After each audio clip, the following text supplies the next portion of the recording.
యువత నైపుణ్యానికి ఉద్యోగ అవకాశాలు కల్పించడమే కూటమి ప్రభుత్వ లక్ష్యమని మెగా జాబ్ మేళా యువత విజయ శిఖరాలకి తొలిమెట్టు అని గుంటూరు తూర్పు MLA assembly minorities committee chairman అన్నారు. ఆంధ్రప్రదేశ్ స్కిల్ డెవలప్మెంట్ కార్పొరేషన్ సహకారంతో స్థానిక కోడుగుడ్డు సత్రంలోని వెల్ఫేర్ హాస్టల్లో ఎమ్మెల్యే నజీర్ ఆధ్వర్యంలో గురువారం మెగా జాబ్ మేళా నిర్వహించారు. ఈ సందర్భంగా ఎమ్మెల్యే నజీర్ మాట్లాడారు. రాష్ట్రంలో యువతకు 20 లక్షల ఉద్యోగాలు కల్పించాలనే లక్ష్యంతో ముఖ్యమంత్రి నారా చంద్రబాబు నాయుడు, విద్యాశాఖ మంత్రి నారా లోకేష్ పనిచేస్తున్నారని తెలిపారు. అందులో భాగంగా ఇప్పటికే రాష్ట్రానికి లక్షల కోట్లతో పరిశ్రమలు తీసుకువచ్చారని చెప్పారు. తమ బిడ్డలకు ఉద్యోగాలు ఇప్పించాలని కోరుతూ ప్రతినిత్యం తల్లిదండ్రులు కలుస్తూ ఉంటారని, వారి ఆకాంక్షలకు అనుగుణంగా పిల్లల్ని నైపుణ్యాలను పెంచుకోవాలని సూచించారు. ఆంధ్రప్రదేశ్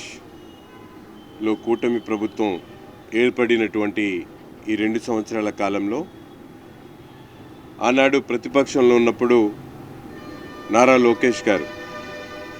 రాష్ట్రంలో ఉన్నటువంటి నిరుద్యోగ యువతకు భరోసా కల్పిస్తూ 20 లక్షల ఉద్యోగాలు ఈ ప్రభుత్వం అందిస్తుందని చెప్పి హామీ ఇచ్చినటువంటి పరిస్థితులు కేవలం మాటలకే కాకుండా చేతల్లో దాన్ని కార్యరూపం దాల్చడానికి గెలిచినటువంటి మరుక్షణం నుండే రాష్ట్ర వ్యాప్తంగా 175 నియోజకవర్గాల్లో నిరుద్యోగ యువతకు భరోసా కల్పించేటువంటి విధంగా ఆంధ్రప్రదేశ్ స్కిల్ డెవలప్మెంట్ కార్పొరేషన్ సహకారంతో ముఖ్యంగా ఈరోజు మనందరికీ కూడా తెలుసు, ప్రతి ఒక్కరు కూడా చదువుకుంటున్నప్పుడు కూడా ఏదైతే పారిశ్రమలకు కావాల్సినటువంటి స్కిల్ లేకపోవడంతో అనేక మందికి ఉద్యోగాల అవకాశాలు రాకపోవడం మనందరం కూడా గమనిస్తూ ఉన్నాం. అందులో భాగంగా చదువుకున్నటువంటి ప్రతి ఒక్క విద్యార్థి కూడా ఉద్యోగస్తుడిగా మారడానికి కావాల్సినటువంటి నైపుణ్యతను అభివృద్ధి చేసేటువంటి దిశగా ఈ ప్రభుత్వం కోట్ల రూపాయలు ఖర్చు చేసి గత ప్రభుత్వంలో లేనటువంటి విధంగా ఈరోజు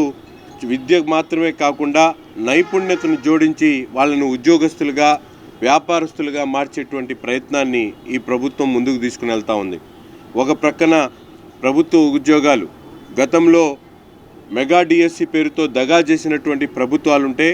గెలిచినటువంటి సంవత్సర కాలంలోనే 16,480 మందికి ప్రభుత్వ ఉద్యోగాలు ఇచ్చేటువంటి కార్యక్రమాన్ని తీసుకున్నటువంటి ప్రభుత్వం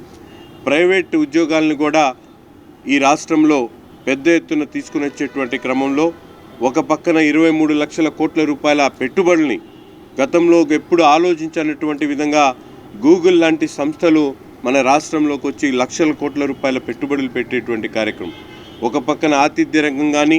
పారిశ్రామిక రంగం కానీ, అలాగే టెక్నాలజీ రంగం కానీ, హాస్పిటాలిటీ రంగం కానీ, ఈ విధంగా అన్ని రంగాలకు సంబంధించినటువంటి వేలాది కంపెనీలు రాష్ట్రంలోకి తీసుకొని వచ్చి ఇక్కడ నిరుద్యోగుల్ని, యువత అందరినీ కూడా ఉద్యోగాలకు మార్చేటువంటి ఈ కార్యక్రమాన్ని తీసుకోవడం చాలా